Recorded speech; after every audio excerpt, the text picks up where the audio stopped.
Hello' প্ৰিয় বন্ধু বান্ধৱীসকল, অৰুপাৰ পাকঘৰলৈ সকলোকে পুনৰবাৰ স্বাগতম জনাইছোঁ। আহকচোন মোৰ পাকঘৰত আজি এটি নতুন ভিডিঅ' চাওঁ। ভিডিঅ'টো এটি শাকৰ ৰেচিপি আৰু শাকখিনি হয়তো দেখি সকলোৱে ধৰিব পাৰিছে নহয় জানো, ঢেকীয়া শাক। ঢেকীয়া শাক আমাৰ বহুত প্ৰিয় হয় সকলোৰে। আপোনালোকে খাই ভাল পায়নে ঢেকীয়া শাক জনাবচোন।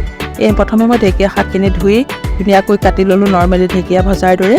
আৰু এতিয়া গৰম কেৰাহীত এনেকৈ তেল দিলোঁ, দি অকণমান গোটা জিৰা দিছোঁ, কটা পিঁয়াজ দিলোঁ আৰু দুটা জলকীয়া ফালি দিছোঁ, দি অকণমান ৰঙচুৱা হোৱাকৈ এনেকৈ ভাজি ল'ম। তাৰপিছত ইয়াতে আধা চামুচ মই হালধি দিলোঁ।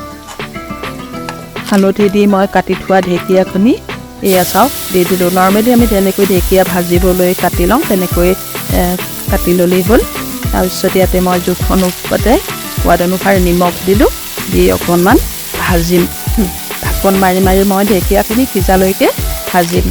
90% সিজালৈকে ঢেকীয়াটো ভাজি ল'ব লাগিব।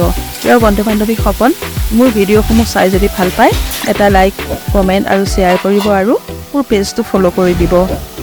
এয়া চাওক মই ঢেকীয়াখিনি এনেকৈ ঢাকন মাৰি মাৰি ভাজি লৈছোঁ। এয়া প্ৰায় ঢেকীয়া সিজি গ'ল, 90% সিজি গ'ল। 90% সিজাৰ পিছত ইয়াতে মই দুটা কণী ভাঙি এনেকৈ মিলাই দিছোঁ আৰু কণীটো সিজালৈকে আমি ধুনীয়াকৈ ঢেকীয়াটো এনেকৈ লৰাই ভাজিম। আৰু ভজাৰ পিছত এনেকৈ সুন্দৰকৈ 2 মিনিটমান ভজাৰ পিছত কণী সিজি যোৱাৰ আন্দাজত আমি এনেকৈ তাৰপিছত নমাই দিম আৰু নমাই দি সুন্দৰকৈ ভাতৰ লগত পৰিৱেশন কৰক।